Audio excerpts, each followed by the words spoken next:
badan? Gak enak terus. Selain yang sesak gitu loh, karena katanya sesak ya. Itu kalau yang malam sih. Eh, tapi nggak ini ya. Berarti kalau yang sampai orang sampai meninggal tuh kenapa? Kayaknya karena Ada ada penyakit penyakit lain sih, bawaan. Bu. Iya, Bu. Oh, itu ya. Eh, kan buat sebagian orang itu sepertinya bisa mematikan ya. Tapi ada juga yang nggak kerasa apa-apa, gitu kan ya? Iya, Bu. Hmm. Eh, boleh vaksin nggak sih kalau gitu? Ya, Bu. Boleh divaksin nggak kalau yang seperti itu? Kayaknya mm, belum boleh sih, Bu, tapi Boleh. belum daftar juga. Hmm. Mungkin mahasiswa yang divaksin itu kan di atas 18 ya kalau nggak salah. Ya, di atas 18, Bu.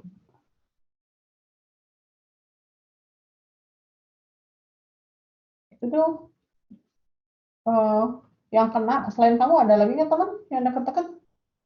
Nggak ada sih, Bu. Jadi Kamu nggak semuanya tahu udah kira tes.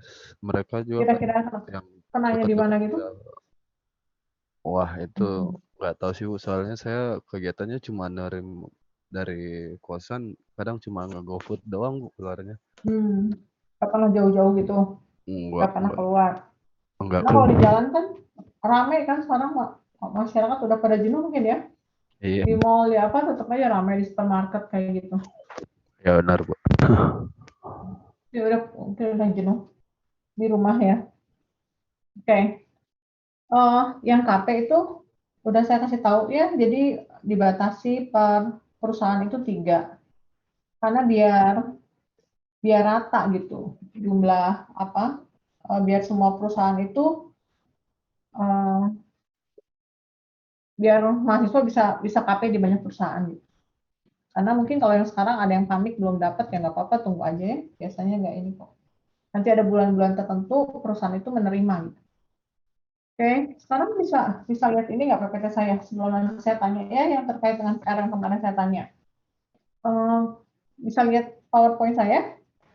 Bisa, bisa. Kebuka, Bu. Nah, Yang tren komunitas Indonesia.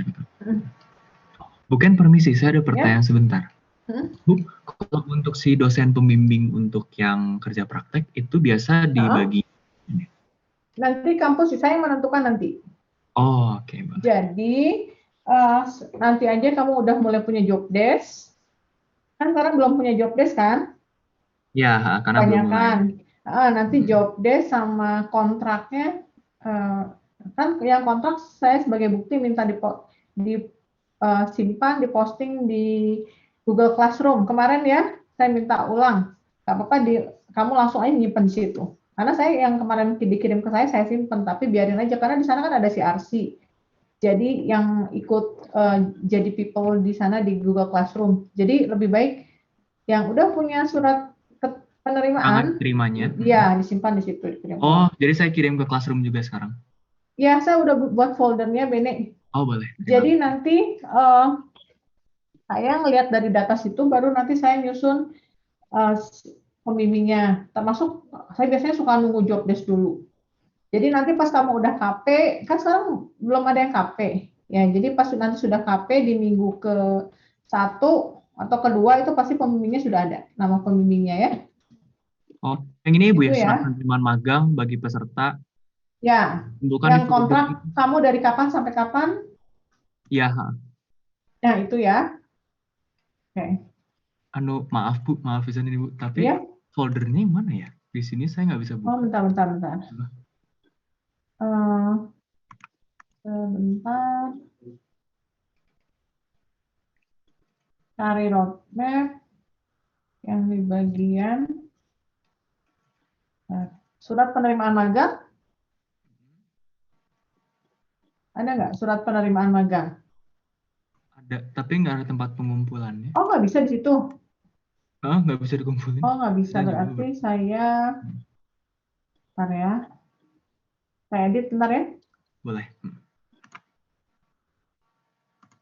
Oh, saya nulisnya material sih. Udah.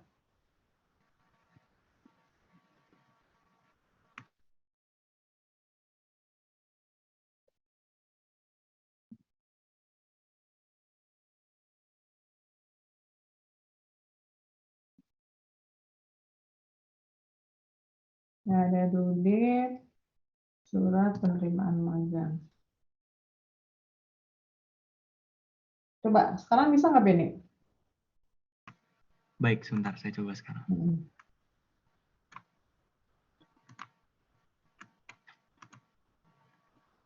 Nah ya, udah bisa sekarang Bu. Terima kasih. Boleh.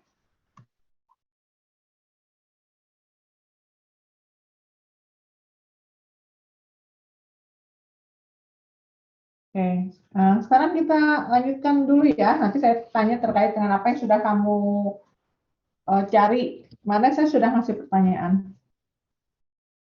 Jadi kita lihat tren komputer yang ada di masyarakat. Nah, kalau kita bicara tren, sebetulnya di sini tidak terlepas dari sejarah masa lalu. Jadi kalau misalnya kita lihat keadaan saat ini sekarang, berarti kan logikanya tidak terlepas dari apa yang sudah terjadi di belakang. Jadi banyak orang yang menjelaskan ya di beragam buku, jika kita mengikuti perkembangan saat ini atau misalnya 5 tahun ke depan, itu sebetulnya bisa digunakan sebagai bahan untuk memprediksi kira-kira ke depan itu bakal tren apa yang terjadi di masyarakat itu bisa kita ketahui gitu ya. Jadi di sini tuh kalau bicara masa lalu kita tahu bahwa ada faktor yang mempengaruhi perkembangan komputer di Amerika. Di sini kan memang bukunya tuh terbitan Amerika, jadi lebih mengacu ke perkembangan di Amerika tuh asumsinya seakan-akan mewakili tren yang ada di dunia gitu ya. Jadi banyak banget misalnya di buku itu dia mengambil beragam semacam kuesioner atau apapun ya, tapi data samplingnya itu mengambil data survei di Amerika. Lalu di sini kita harus sebetulnya ini masa lalu ini kaitannya terkait dengan hubungan antara paten dan hak cipta. Jadi seperti yang sudah saya jelaskan di minggu lalu bahwa paten dan hak cipta ini kan tuntutan ya, apalagi kalau kita mau masuk ke era perdagangan pasar bebas. Jadi semua negara yang terlibat itu harus memenuhi atau menerapkan hukum paten dan hak cipta. Jadi hak itu harus diterapkan di negara tersebut ya, sehingga ketika orang misalnya suatu industri menjual suatu produk, artinya kan harga yang ditetapkan itu sudah mencakup ke misalnya pengakuan terkait dengan hak cipta atau hak paten atau hak merek dagang gitu ya. Nah kemudian hal yang mempengaruhi sekarang kalau di Amerika itu masalah terkait dengan entrepreneur dan motivasi yang ada. Jadi kalau misalnya kita lihat di Indonesia gitu ya, anak sekolah kalau diajarin siapa pahlawannya, nah pasti mereka selalu mengatakan oh Cut Nyak dari mana gitu ya. Nah itu kan kaitannya dengan pahlawan yang eh, pahlawan yang yang berkontribusi di zaman Indonesia waktu mau merdeka gitu ya, dan sebelumnya ketika kita masih dijajah. Nah, tapi beda dengan di Amerika. Karena memang Amerika itu asumsinya kan negara yang tidak pernah dijajah. Jadi buat mereka pahlawan itu kaum entrepreneur. Jadi orang misalnya yang bisa menciptakan semacam operating system Windows. Nah, itu dianggapnya sebagai pahlawan buat mereka. Dan itu dianggap sebagai yang memotivasi. Jadi anak sekolah itu ya kalau diperkenalkan ya siapa sih orang yang paling berjasa, jadi akan menjelaskan beragam entrepreneur atau penemu-penemu gitu ya di bidangnya masing-masing.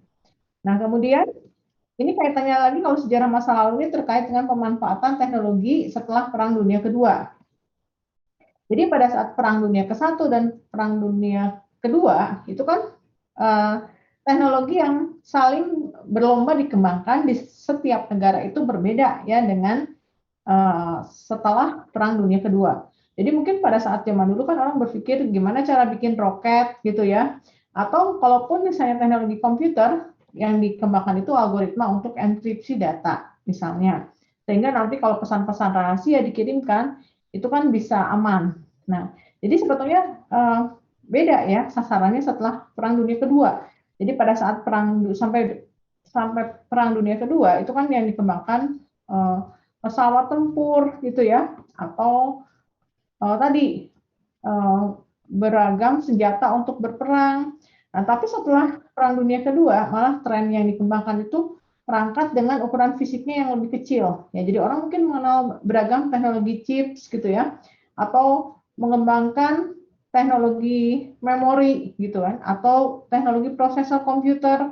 Nah, itu yang menjadikan acuannya itu berbeda dengan saat sebelum Perang Dunia Kedua. Gitu. Nah, kemudian yang terjadi, tren penelitian juga berbeda ya di negara seperti Amerika. Jadi jenis penelitian yang dikembangkan itu lebih mengarah ke teknologi, misalnya teknologi komputer. Itu kan sangat dikembangkan di mana-mana gitu ya, baik dari segi hardware ataupun misalnya dari konsep teknologi software. Nah, kemudian yang paling berjasa lagi kalau di negara maju itu ya perusahaan yang mengembangkan beragam perangkat, misalnya komputer PC. Awalnya kan kita mengenal komputer yang fisiknya besar, mainframe, IBM gitu ya. Lantas setelah itu misalnya ada Bell, Xerox. Nah ini kan perusahaan yang mengembangkan PC. Kemudian ada Stanford itu mengembangkan misalnya kampus-kampus di Amerika itu mengembangkan beragam aplikasi software, mengembangkan web browser. Nah, itu awal dari perkembangan teknologi komputer. Nah, kemudian misalnya yang terkait dengan hak kepemilikan. Itu misalnya dibahas nih atau didiskusikan karena misalnya di Stanford ini kan Illinois ini banyak mahasiswa yang misalnya melakukan proyek tugas akhir atau misalnya entah tesis, entah disertasi, itu kaitannya dengan penemuan-penemuan. Nah, mulai dari situ banyak diperdebatkan yang terkait dengan hak kepemilikan. Jadi hak cipta, hak paten itu semakin gencar ya diterapkan. Lalu yang berperan lagi kalau di Amerika itu ada yang namanya modal ventura. Jadi modal ventura itu ini untuk mengawali teknologi. Jadi kalau di Amerika tuh seakan-akan misalnya ada satu pengusaha yang sukses. Nah, pengusaha itu nanti dia berkontribusi membantu dana untuk masyarakat, ya sehingga nanti masyarakat itu yang mau menjadi seorang entrepreneur, tapi dia tidak memiliki dana ya untuk berwirausaha. Nah, itu dibantu dengan yang masuk ke kategori modal ventura tadi. Nah, kemudian ada lagi yang berkontribusi ini dari perlawanan budaya. Jadi perlawanan budaya itu seakan-akan misalnya setelah Perang Dunia Kedua, mungkin di Amerika itu ada sekelompok masyarakat yang anti perang gitu ya. Jadi kesannya itu kenapa manusia harus berperang gitu ya? Apa nggak ada cara lain untuk menyelesaikan masalah? Lantas misalnya perang itu kan memakan banyak korban, misalnya kasus Amerika di Vietnam. Itu buat sebagian masyarakatnya itu malah bukan suatu kebanggaan, tapi mungkin masyarakatnya sebagian ada yang merasa malu gitu ya, atau mungkin misalnya ada punya beban tersendiri terkait dengan tanggung jawabnya misalnya ya. Makanya banyak kan misalnya orang Amerika yang mengadop anak bayi dari Vietnam. Nah, itu kan kaitannya dengan masalah perlawanan budaya tadi.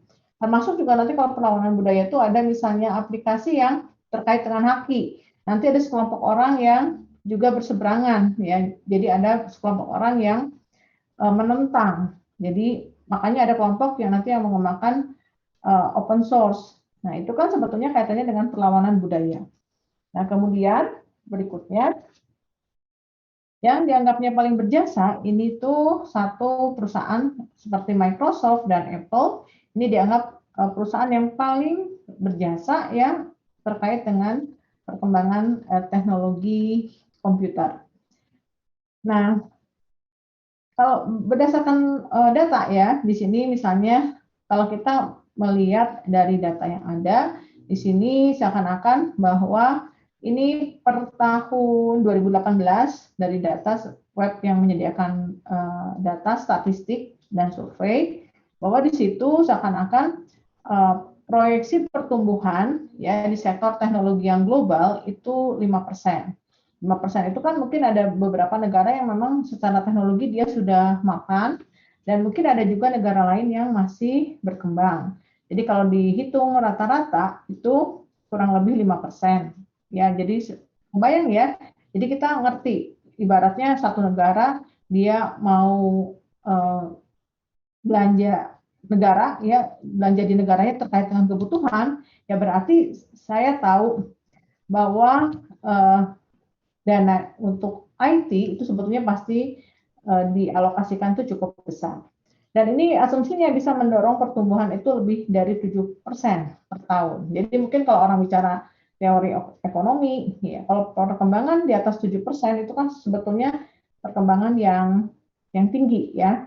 Jadi kalau mendorong pertumbuhan artinya nanti mungkin ada bidang lain yang posisinya ikut naik, ikut terangkat ya karena adanya perkembangan dari teknologi yang membantu untuk manusia itu bekerja gitu ya, atau untuk kepentingan yang lainnya. Nah di sini artinya kan berarti pengeluaran teknologi informasi ini kan mencapai angka yang sangat tinggi ya. Jadi contoh Amerika tuh menyumbang yang lumayan besar ya kalau kita bicara teknologi informasi global 4,8 triliun US dollar, ini kan berarti dana seluruh dunia kan yang digunakan untuk belanja misalnya terkait dengan untuk mendukung perkembangan teknologi informasi. Nah, tapi kalau Amerika sendiri dia mencapai hingga sampai 1,5 triliun. Berarti kurang lebih hampir sepertiganya ya. Jadi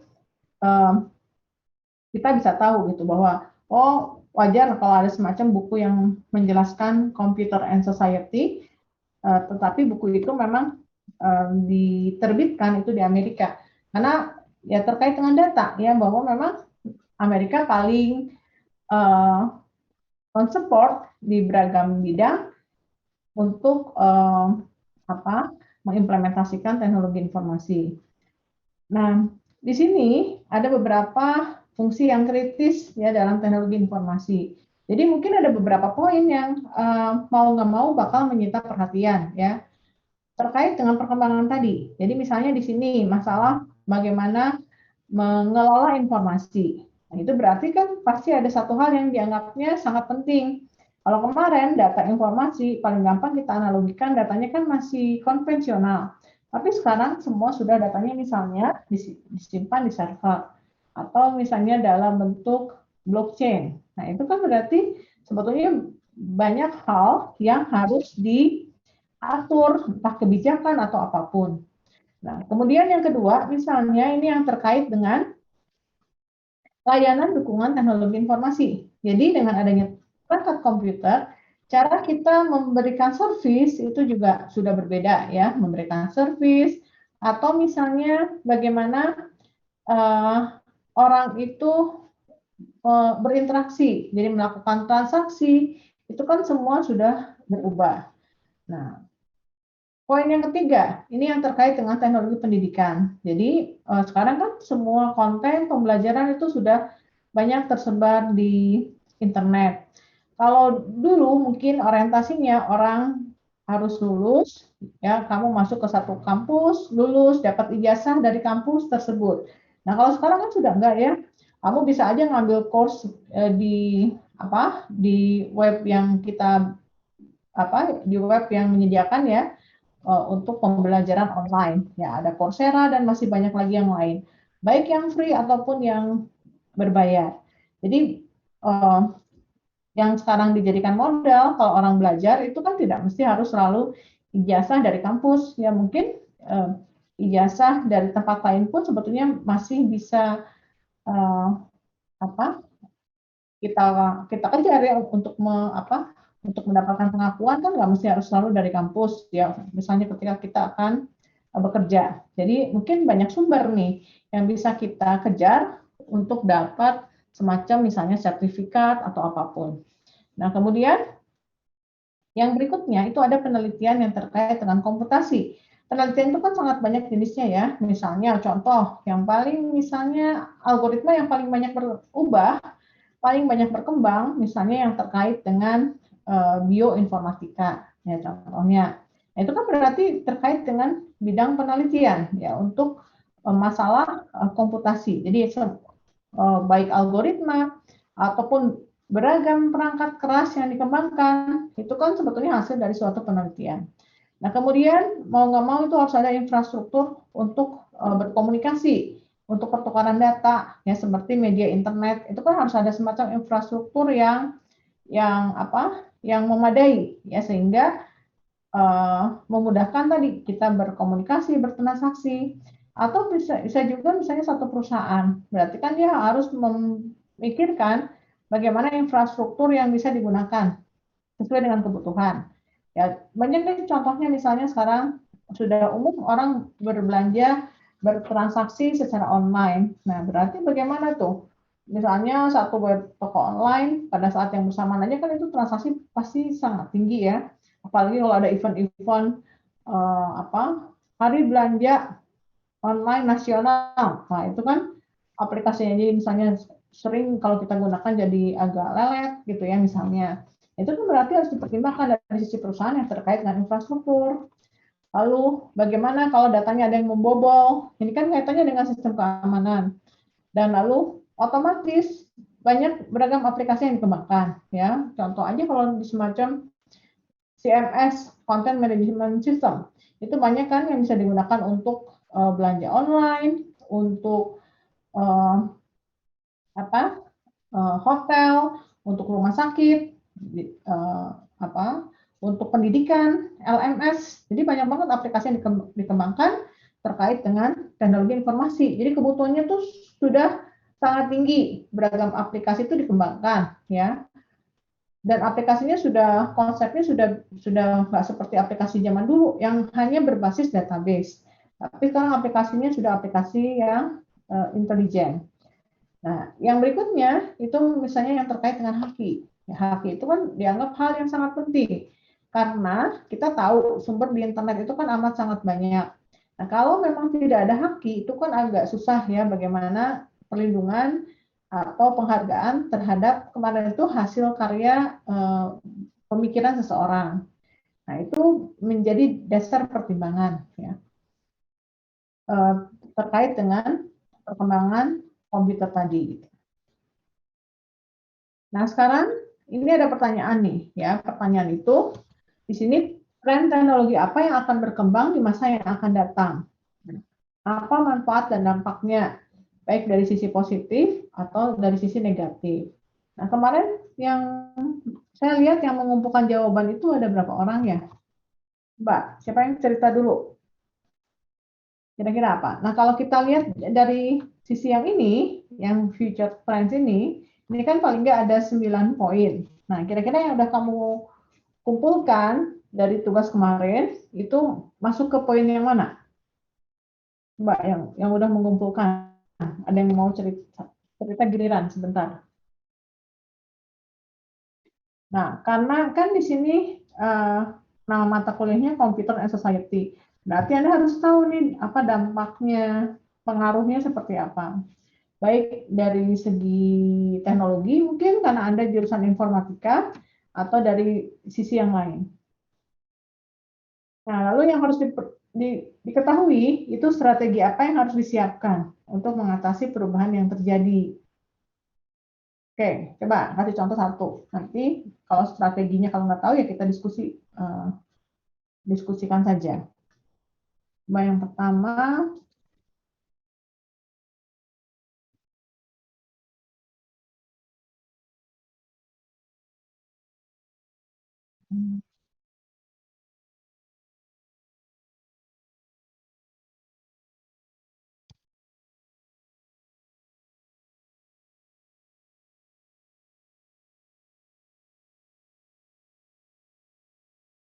Alfianto coba.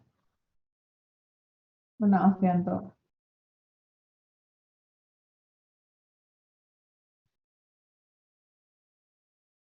Mana Alfianto bisa dengar suara saya nggak? Iya Bu, masuk. Ya, kamu nulis apa di sini? Jadi tren yang sangat itu tentang blockchain. Ya, blockchain itu apa sih? Kamu bisa cerita nggak? Jadi itu suatu teknologi di mana kita tuh bertransaksi Bu tanpa ada perlu biaya gitu dari pihak institusi tertentu.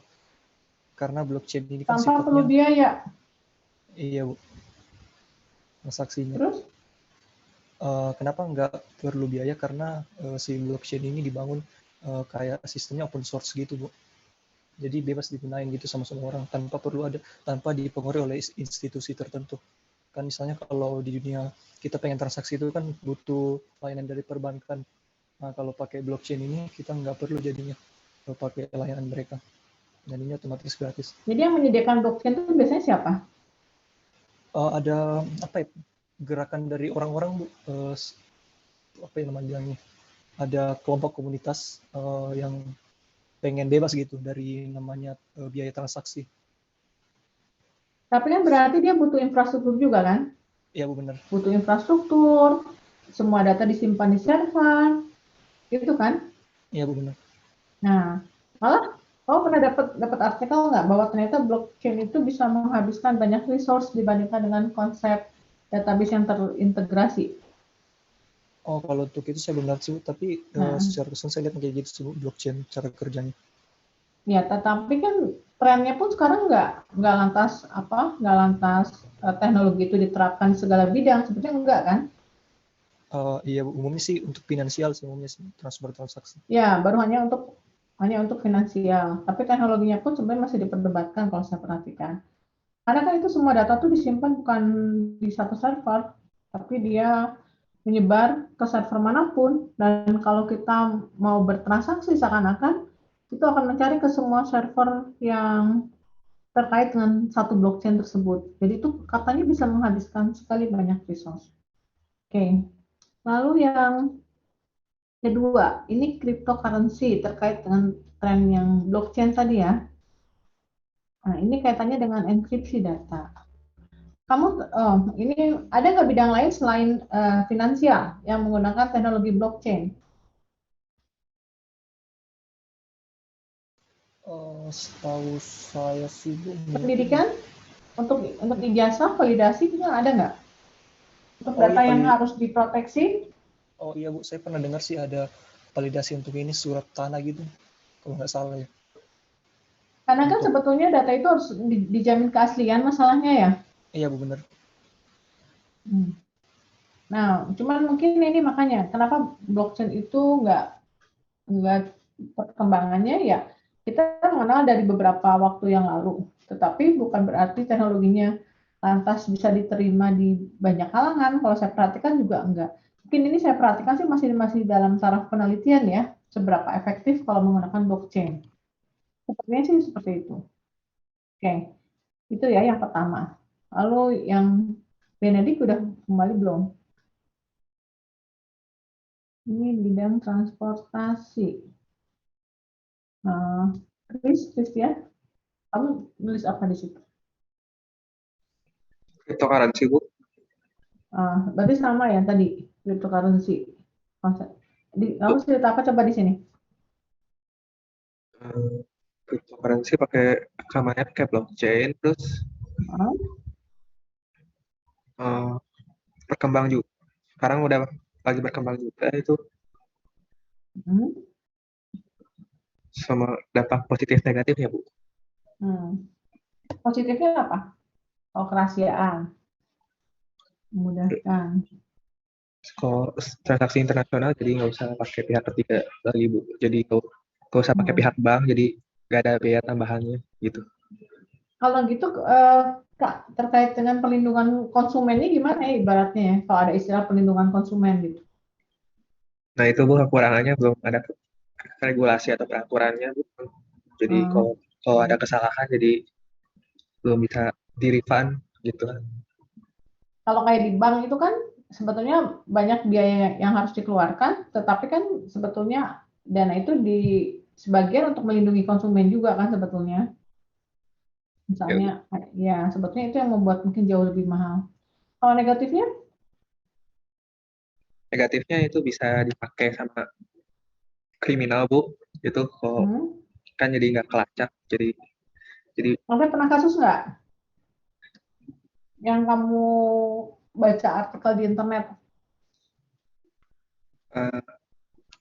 baca di internet sih yang saya tahu teroris, Bu. Tapi Teroris ngapain? jual beli senjatanya biasanya pakai Bitcoin. Oh, jadi karena dia anonim gitu, seakan-akan Bu. dia, ya, Sama Yang di dark web juga biasanya pakai Bitcoin juga buat transaksi gituan, Bu. Kalau yang saya tahu. Ya.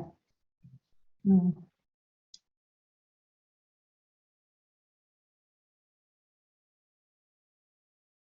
Ini cryptocurrency, ini hampir mirip-mirip. Kalau Hana nulis apa di sini? Itu Pak, Trennya. Oke. Bu, Ini dipakai di mana? pembelajaran. Ini digunakan di pembelajaran apa? Kayak pembelajaran ini Bu buat kayak kuliah kayak gini Bu. Tapi kalau misalnya sekarang kan kita masih pakai Zoom gitu kan Bu. Nah, sepemikirannya sih selanjutnya gitu ke depannya kita bakalan kalau misalnya situasinya bakalan kayak gini terus, kita bisa pakai VR atau enggak hologram gitu Bu. Mungkin hanya untuk materi tertentu mungkin cocok ya. Karena kan paling ribetnya terkait dengan konten sebetulnya. Ya, terus Bu, yang hanya dapetin sih Bu dari beberapa web itu, kalau yang kayak gini tuh lebih ke ini Bu, lebih kayak misalnya praktikum gitu Bu, ini lebih efisien gitu Bu, soalnya kan bisa kayak langsung mempraktekannya gitu pakai VR.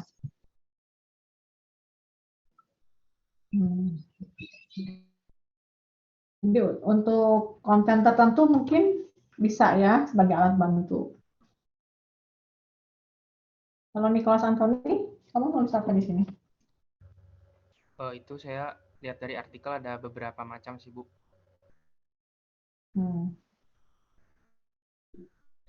Ini apa coba? Yang menurut Jadi kamu tren ke depan? Kalau tren ke depan itu berarti memang ini kurang lebih ke depan itu perkembangannya bakal tinggi gitu. Ini bakal diterapkan di banyak hal atau di banyak bidang. Coba dari sekian banyak yang menurut kamu paling terasa itu ada di mana? Kayaknya di bagian ini deh Bu, digital only bank Bu. Apa itu? Jadi nanti banknya cuma virtual doang Bu, nggak ada lokasinya. Nah, tapi dia bisa melakukan transaksi buat Bitcoin juga bisa, terus transfer antar negara juga bisa gitu Bu. Kalau ini apa bedanya dengan bank konvensional yang sekarang kita gunakan? Kalau bank konvensional yang sekarang kan proses-prosesnya itu masih ada kayak ngisi form atau paper gitu, terus dia juga ada lokasinya Bu.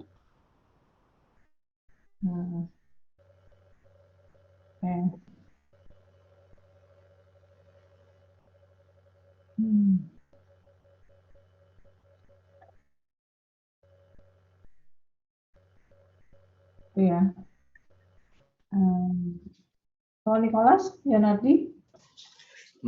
Kalau yang saya tuh jadi kayak sekarang kan kayak mau ke 5G ya Bu, internetnya. Infrastruktur berarti ya? Ya. Jadi ada apa positifnya kan 5G tentunya lebih unggul daripada 4G. Lebih signifikan. Itu kan ada dapat lihat di listnya, lebih cepat, memiliki kapasitas lebih latensinya lebih jauh lebih rendah, platformnya lebih terpadu, sama spektrumnya lebih baik. Cuman ya ini kan masih teknologi baru, jadi masih ada beberapa kendala tentunya. Kayak misalkan kan sekarang kan HP smartphone kan kebanyakan makanya 4G. Kalau misalkan HP-nya tidak kompatibel dengan 5G ini ya otomatis kita harus ganti perangkat untuk nyusahin juga sama yang ada. Terus kayak penyebaran 5G itu masih kurang kalau di daerah-daerah terpencil. Di Indonesia infrastrukturnya udah banyak belum? Kalau yang setahu saya sih sudah mulai merata, cuman masih ada pelosok-pelosok yang masih belum dapat sih Bu. Kan soalnya kan susah juga kan banyak pulau Indonesia. Generasi kelima udah banyak? Belum, setahu saya sih belum banyak ya. Oh masih 4 yang kamu sebut, yang 4G. Oke. Karena kan perangkatnya pun juga masih terbatas ya. Ya, masih baru di beberapa negara saja Bu diterapinnya juga. Iya. ya mungkin perangkatnya pun juga masih teknologinya masih kayak uji coba gitu ya. Ya, betul Bu. Sepertinya, ya. Atau itu bisa jadi nggak buat konsumsi kita loh, kalau yang saya bayangkan, yang generasi kelima ini, karena bisa jadi itu untuk misalnya kayak otomobile itu loh, yang mobil tanpa driver. Nah, mungkin buat seperti itu teknologinya. Ya, karena kalau kebutuhan kita kan sebetulnya kalau akses internet, web seperti yang kita lakukan, itu sebetulnya kalau pakai speed yang sekarang harusnya kalau yang 4G kan sebenarnya udah cukup gitu ya. Mungkin ini entah untuk teknologi apa. Ya, Bu. Atau mungkin semacam kalau kayak semacam di pertambangan yang dia memantau truk yang bekerja di pertambangan tadi, truknya kan gede. Nggak mungkin lah namanya ada seorang mandor ngawasi langsung. Berarti kan dia mengawasinya pakai semacam ada perangkat kamera yang mengcapture. Itu pun nggak tahu deh teknologinya, kameranya disimpan di mana. Yang penting seakan-akan semua yang dilakukan di lapangan itu nanti datanya bakal dikirim ke cloud. Jadi sedangkan kita tahu dong untuk mantau itu pasti bukan kamera yang still image ya, mungkin dia berbentuk semacam video kan. Ya walaupun mungkin FPS-nya tidak FPS-nya tidak setinggi video biasa.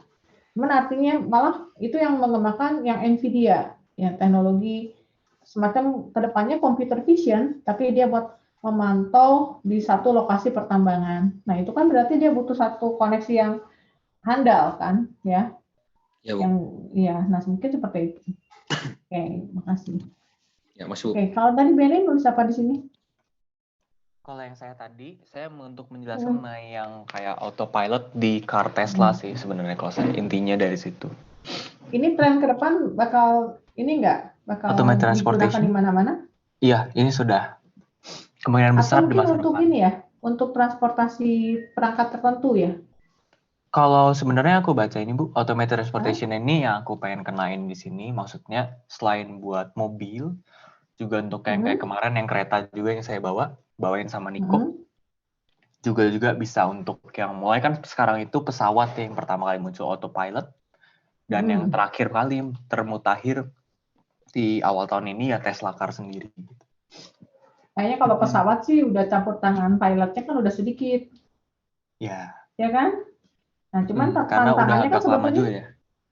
iya udah nggak lama. Cuman mungkin tantangannya malah kayak di mobil kan, di mobil yang ada di jalan raya, yang kayak Tesla. Iya. Itu ya mungkin mungkin kalau di Jakarta saya pernah ngeliat orang yang share videonya dia pakai Tesla, kalau saya perhatikan dia di jalan yang bablas tuh, kan di jalan Jakarta kota yang padat gitu itu. Nah, jadi kan mungkin tantangannya di situ ya. Nah, itu konsep iya. Okay. Itu makanya saya cantumin yang tadi itu di kerugiannya juga sih, termasuk kerugiannya kan. Kerugiannya apa? Yang Ibu sebutin tadi ada di situ, yaitu tidak semua negara mampu mengaplikasikan mobil Tesla Car, mengingat perbedaan aturan lalu lintas di semua negara. Kayak mungkin kalau Tesla ini kan muncul di Amerika ya, Amerika sendiri punya jalannya kemakan highway gitu kan, highway road yang gede, makanya dia berani. Tapi untuk di Indo sendiri ya, jalan-jalan kecil gitu gimana ya, makanya perlu adanya regulasi bagi hukum itu, bukan hukum mengenai kendaraan dan lalu lintas untuk negara bersangkutan gitu. Kalau menurut saya. Undang-undangnya ya pasti harusnya diperbaharui. Iya. Cuman nih yang itu tuh kalau hilangnya beberapa profesi itu untuk kerugian? Menurut saya profesi apa yang hilang? Supir. Kayak orang-orang yang sering pakai supir ya otomatis kan punya uang gede banyak. Kalau mereka pakai Tesla ya supir hilang dong untuk orang-orang tersebut gitu. Kayak supir kantor misalnya. Tapi kan masih banyak bidang lagi yang baru. Iya sih. Dibandingkan hilang kan bidang pekerjaan yang baru tuh jauh lebih banyak. Ya memang sih bidang barunya tuh nanti butuh tenaga yang terdidik. Ya.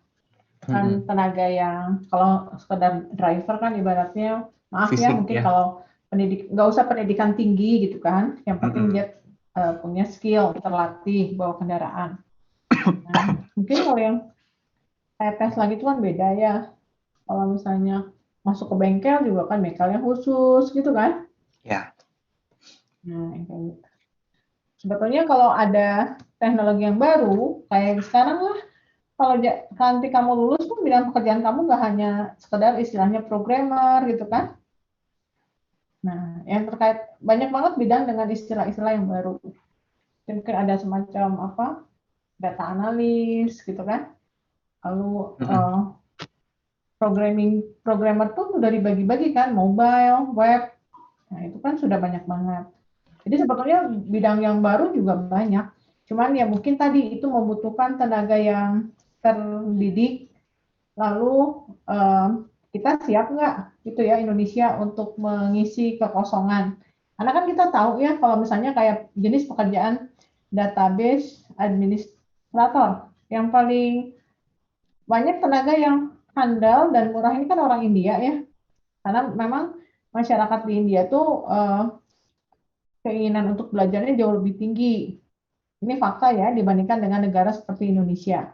Contoh kasusnya di sana tuh kelihatan dari dana yang dialokasikan masyarakatnya untuk membeli buku. Walaupun kalau kita perhatikan sepertinya kan India ini masyarakatnya problemnya banyak juga ya, seperti di Indonesia. Karena kan samalah kalau negara yang sedang berkembang itu kompleks gitu. Tetapi kan faktanya dia banyak loh kekosongan di bidang IT, apalagi yang namanya database, kan?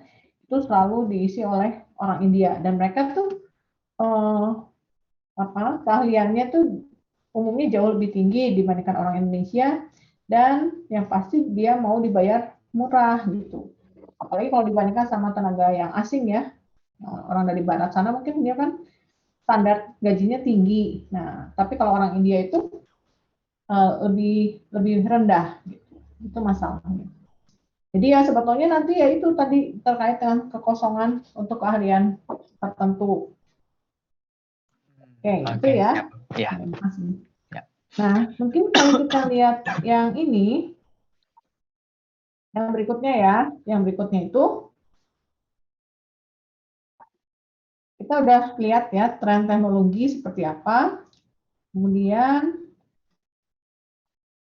nah di sini tren ke depan kalau saya lihat dari beberapa referensi, di sini ada semacam 12 tren yang muncul.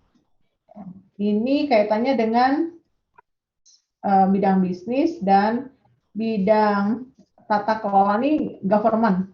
Jadi 13 malah ya sebenarnya di sini. Nah, di sini contoh misalnya tren ke depan itu ada kaitannya dengan konsep machine learning. Yaitu di bidang bisnis 92, ya, di bidang lain itu 90.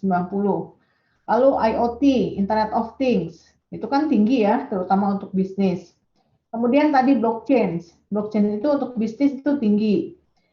Mungkin kalau di bidang lain tadi masalah misalnya bagaimana nih untuk menjaga data ijazah. Misalnya Anda lulus, Anda punya ijazah punya struktur pengkodean tersendiri. Nah, misalnya saya punya perusahaan, saya mencari tenaga kerja, otomatis kan nanti ada data nih yang diserahkan oleh pihak pencari kerja ke perusahaan. Nah, gimana cara bahwa misalnya sisi perusahaan itu mudah memvalidasi ijazahnya itu asli atau palsu. Nah, itu kan kaitannya dengan tadi ya, gimana sistem untuk memvalidasi data tadi.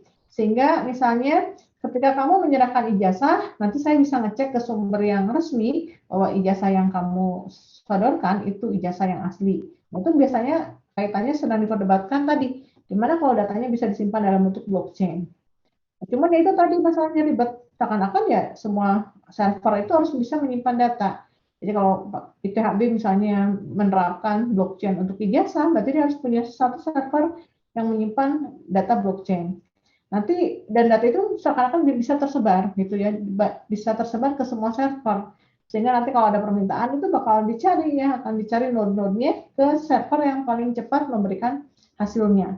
Jadi dianggapnya semua konsep blockchain itu masih dalam perdebatan karena katanya itu menghabiskan banyak resource. Karena dia tidak hanya mencari ke satu server, tapi dia akan menyebar, cari ke semua server yang saling terhubung ke dalam blockchain tadi. Nah, kemudian yang berikutnya itu ada quantum computing. Nah, ini kan sistem komputasi yang berbeda dengan yang kita gunakan sekarang. Kalau yang kita gunakan sekarang itu kan menggunakan konsep bit, ya, binary digit. Sistemnya 0 dan 1, ya, seperti itu. Nah, tetapi kalau kuantum kan enggak, dia menggunakan konsep fisika kuantum. Ya, mungkin nanti ada teorinya ya, sehingga bagaimana sistem komputer itu nanti bisa menyimpan data, konsep memori itu bisa menyimpan data yang jauh lebih banyak dibandingkan dengan sistem binary digit. Nah, kemudian tren ke depan itu tren 3D printing.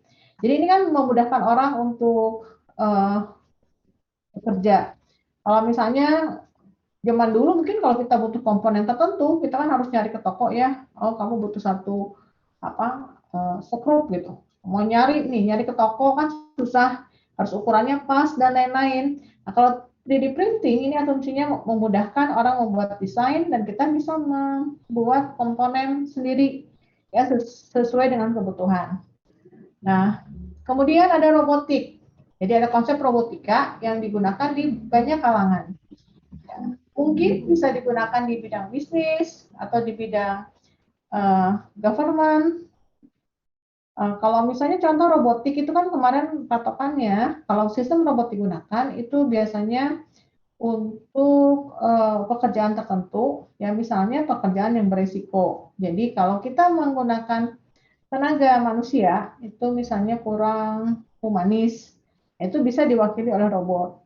Atau pekerjaan tertentu yang misalnya orang merakit ya di industri mobil, kan komponennya ukurannya besar-besar, berat. Nah, otomatis nanti robot yang bekerja. Nanti kan ada sisi plus minusnya ya. Dia pekerjaannya bisa tetap stabil, nggak seperti manusia. Pekerjaan yang membosankan, menyortir. Kalau manusia yang mengerjakan itu kan kalau udah bosan itu otomatis nilai errornya jadi lebih tinggi ya, jadi lebih naik. Nah, tapi kalau pakai robot itu kerjanya bisa konstan. Lalu biometrik itu ya sistem keamanan biasanya digunakan fingerprint, face detection, mengenal iris mata gitu ya. Itu kaitannya dengan sistem keamanan yang menggunakan bagian dari anggota tubuh kita. Itu banyak mungkin digunakan di bisnis atau di bidang government. Ya kayak misalnya kita ngurus KTP. KTP kan ada data biometrik yang direkod ya, sidik jari, iris mata, atau mungkin bentuk wajah. Nah, kemudian augmented reality itu bisa digunakan di bidang bisnis untuk promosi-promosi ya sehingga mungkin menjadi lebih menarik ya. Artificial intelligence itu bikin sistem yang cerdas untuk bisnis ya, misalnya sistem pendukung keputusan, membantu seorang manajer untuk ambil keputusan. Lalu misalnya untuk bidang banyak digunakan di bidang medis juga ya, atau misalnya untuk sistem keamanan itu bisa menggunakan konsep sistem cerdas. Nah, kalau yang augmented reality, virtual reality, ya, itu biasanya mungkin kaitannya dengan kalau di bidang bisnis untuk meningkatkan pengalaman pengguna, ya sehingga kita bisa lebih merasa senang menggunakan aplikasi, merasa lebih mudah, bisa merasa lebih dibantu ya menggunakan aplikasi. Nah, kemudian drone itu satu teknologi yang berkembang, ya. Walaupun mungkin kalau kita tahu cuman drones bisa ngebantu orang ngambil foto dari objek yang sulit, tadi view yang sulit. Nah, tapi mungkin bisa digunakan untuk kepentingan yang lain ya. Kalau lihat di negara yang maju itu bisa digunakan untuk distribusi. Ya mungkin distribusinya bukan barang yang berat, mungkin ada barang yang simple tapi untuk aksesnya susah. Atau bisa juga dia diisi oleh kamera tadi ya untuk mengamati objek. Dan ada lagi yang autonomous vehicle. Nah, ini mungkin tadi semacam Tesla atau semacam angkutan massal, kendaraan angkutan massal yang sudah terprogram gitu ya. Ini mungkin ada di bidang bisnis dan bidang government. Nah, kalau kita lihat di sini sih secara persentase itu selalu nilainya kecenderungannya lebih tinggi di bidang bisnis. Ya. Mungkin karena bisnis ini kan tuntutan ya, jadi untuk persaingan atau untuk apapun berarti dia harus menyediakan infrastruktur yang mendukung ya untuk memudahkan orang bertransaksi atau untuk hal yang lain. Karena nggak ada nilai di bidang yang government itu yang nilainya itu jauh lebih tinggi, itu nggak ada. Oke. Nah, kalau machine learning, ya ini mungkin semakin berkembang sekarang ya. Contohnya misalnya orang mengenal pengenalan pola, ya, dan teori pembelajaran, ya biasanya dia digunakan bisa untuk klasifikasi gitu ya, atau semacam natural language processing, ya, sistem pemrosesan bahasa alami. Nah itu kan biasanya harus sistem yang bisa mengenali pola atau objek secara otomatis gitu ya, secara cerdas. Nah ini tren ke depan seperti ini. Lalu berikutnya itu tadi ada IoT. Ini kan banyak ya digunakan. Mungkin bisa di semacam peralatan rumah tangga. Ya, paling gampang kita bisa memantau rumah gitu ya, perangkat yang ada di rumah dengan menggunakan semacam perangkat handphone yang sudah menyediakan program untuk mengendalikan perangkat fisik tadi. Ya. Nah ini kalau kita lihat ya. Ada peningkatannya yang signifikan ya. Jadi di sini sebetulnya kalau dilihat dari tren, ini kan tren terkait dengan tren penerapannya di berbagai macam bidang. Jadi di sini kan nilainya cukup besar ya. Dari yang terrekodnya tahun 2016, 2017 itu trennya selalu meningkat tajam. Lalu di sini tuh istilahnya itu sebenarnya orang sudah mengenal dari tahun 99 ya. Mungkin contoh penggunaan IoT di sini di konsep smart city. Ini smart city itu kan sebetulnya dia bisa memantau semua aktivitas yang ada ya di satu lokasi, di satu kota itu menggunakan misalnya perangkat semacam aplikasi yang ada di handphone gitu ya, atau menggunakan perangkat yang lain. Biasanya yang dipantau ya semua aktivitas ya yang terkait dengan kalau di smart city misalnya gimana cara mantau misalnya mobil sampah. Mobil sampah itu kan harus membuang sampah di tempat pembuangan akhir gitu ya. Dan dia nggak boleh ngebuang sembarangan. Mungkin nggak hanya mobil sampah, mobil yang lain pun banyak ya yang suka ngangkut air kotor gitu kan.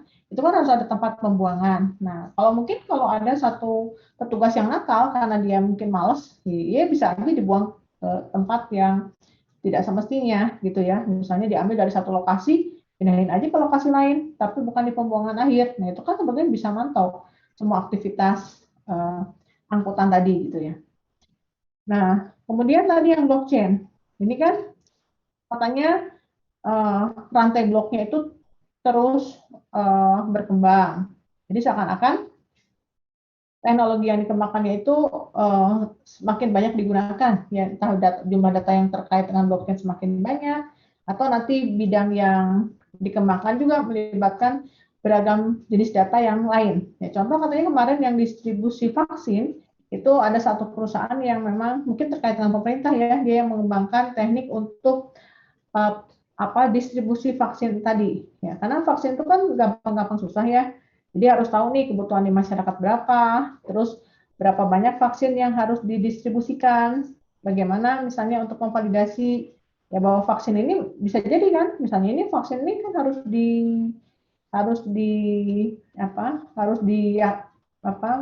orang yang menggunakan harus yakin gitu bahwa itu datang dari sumber yang bisa dipercaya. Nah, seberapa banyak vaksin yang digunakan gitu ya, itu kan harus jelas nih penggunaannya seperti apa. Itu ada yang menggunakan blockchain. Kalau kemarin ada satu presentasi perusahaan ya, yang dia memang perusahaan itu spesialisnya blockchain. Nanti mungkin di situ ada beragam algoritma untuk enkripsi data. Ini kan konsepnya kriptografi. Ya. Nah, sebetulnya ini kan dari tahun 2008 itu teknologinya sudah mulai dikembangkan. Jadi algoritmanya sudah mulai digunakan dan diterapkan. Ini awalnya ya di Bitcoin. Ya. Nah, kemudian berikutnya tadi ya, ini quantum computing. Ini kan beda pendekatannya. Ini pakai qubit katanya. Jadi konsepnya bukan binary digit. di sini konsepnya teknik teori fisika yang mekanika kuantum. Ini satu jenis algoritma yang gimana cara dia mengembangkan satu pengalamatan yang lebih kompleks nantinya dibandingkan dengan sistem binary digit. Sehingga ya tujuannya dengan sistem fisika kuantum tadi, tujuannya agar memungkinkan bisa menyimpan, mempunyai kapasitas penyimpanan data yang lebih banyak, pengalamannya gitu yang lebih banyak. Nah, kemudian ada lagi yang 3D printing tadi ya, itu kan banyak digunakan. Kadang material untuk pencetak itu ada yang menggunakan semacam bahan plastik gitu ya, entah apalah, nanti ada sejenis bahan khusus. Nah, cuman kalau yang ini semacam teknologi printer begini, mungkin kompleksitasnya ya kualitas alat itu bisa mempengaruhi hasil dari cetakan ya. Paling gampang ya kalau kita pakai menggunakan printer yang biasa saja ya, yang bukan 3 dimensi ya, yang printer yang umum, itu kan kita tahu ya, contoh aja ukuran font di komputer dengan ukuran font yang dicetak itu juga sudah tidak presisi kan. Lalu warna yang ada di sistem komputer dan warna yang hasil cetakan itu kan bisa beragam kan, tergantung dari kualitas jenis printernya ya. Jadi kalau kita bicara data di komputer dan data hasil cetak itu sudah berbeda. Nah, maka dari itu masalah yang ada di teknologi 3D printing pun seperti itu. Karena ketika dia mencetak satu objek 3 dimensi, dia seakan-akan kan seperti prosesnya itu ada proses yang berulang, beriterasi untuk membantu membuat suatu objek. Jadi ketika mencetak itu mulai dari mulai dari seperti prosesnya itu berulang-ulang ya. Jadi untuk membuat objek itu enggak sekali jalan itu lantas jadi satu objek untuk membuat ini.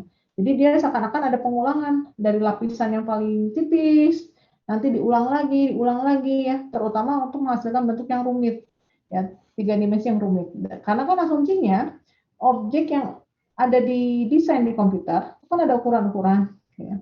Lantas nanti otomatis alat cetak tuh harus mengacu ke desain yang sudah dibuat di sistem komputer.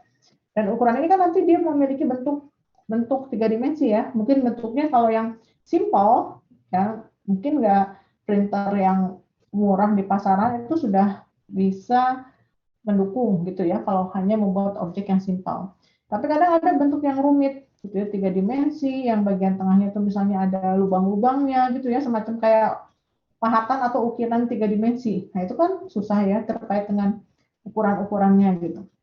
Dan kepresisiannya, karena kan nggak mungkin kalau membentuk objek tidak presisi, nanti objeknya malah bentuknya nggak karu-karuan gitu ya. Jadi dia sebetulnya kerjanya itu melalui tahap pengukuran ketika dia ngeplot itu berulang-ulang yang dilakukan rendernya gitu ya. Di sini konsepnya yang real time ray tracing. Jadi dia harus nge-trace itu ya biar ukuran bentuk objeknya itu real seperti desain yang ada di komputer. Jadi di sini kan lapisannya tuh potongan, melintang, horizontal yang tipis-tipis dia ngeplotnya gitu ya. Sehingga jadi satu objek yang utuh. Nah, kalau robotik itu kan mungkin ada di bidang tertentu ya.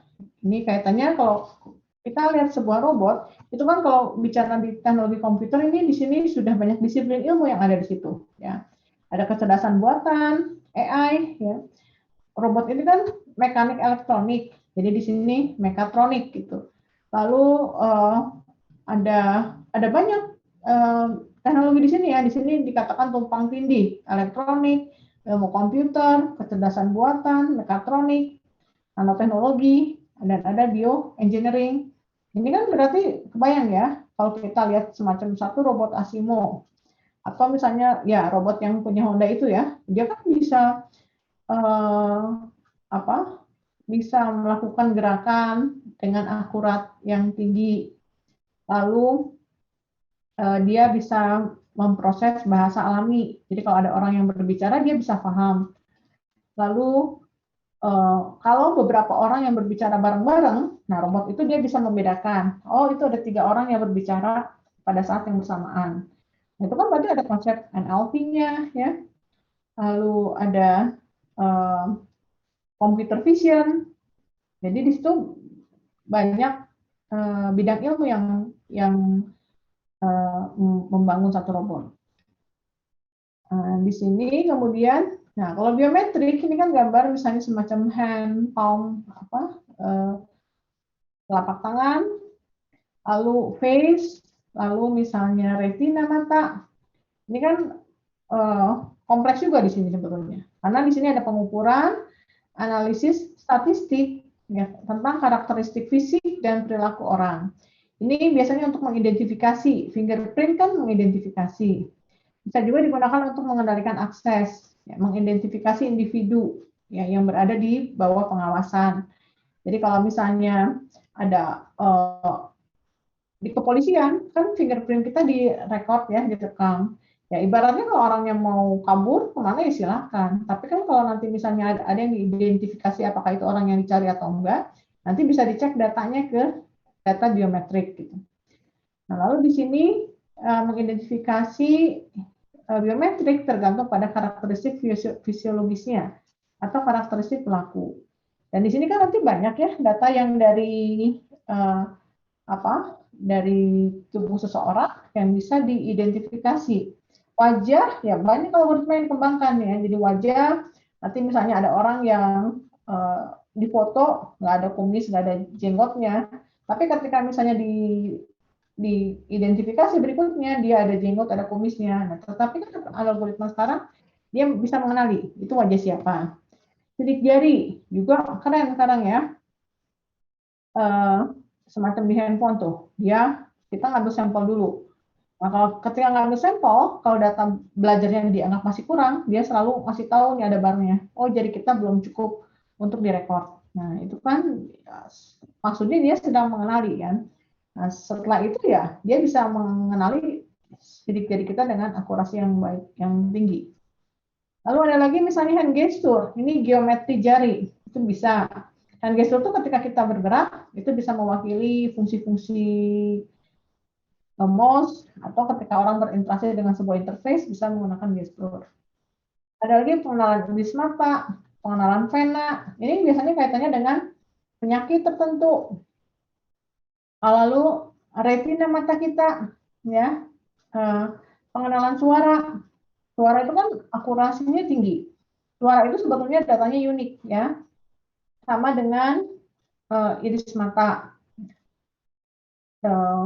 Cuma masalahnya dia kan harus bisa mengenali pola-pola, ya, siapa yang sedang berbicara. Dan masalah yang ada itu data suara itu kan dia membutuhkan memori yang cukup tinggi, ya. Jadi kalau misalnya kita pakai FPS yang paling rendah 5.000 sampling per detik. Jadi kalau misalnya satu orang yang berbicara itu diambil samplingnya per 2 detik. Ya, kalau pakai standar data sampling yang paling rendah 5.000 sampling per detik, kalau orang itu berbicara 2 detik, berarti kan kurang lebih data samplingnya 10.000 sampling ya per 2 detik.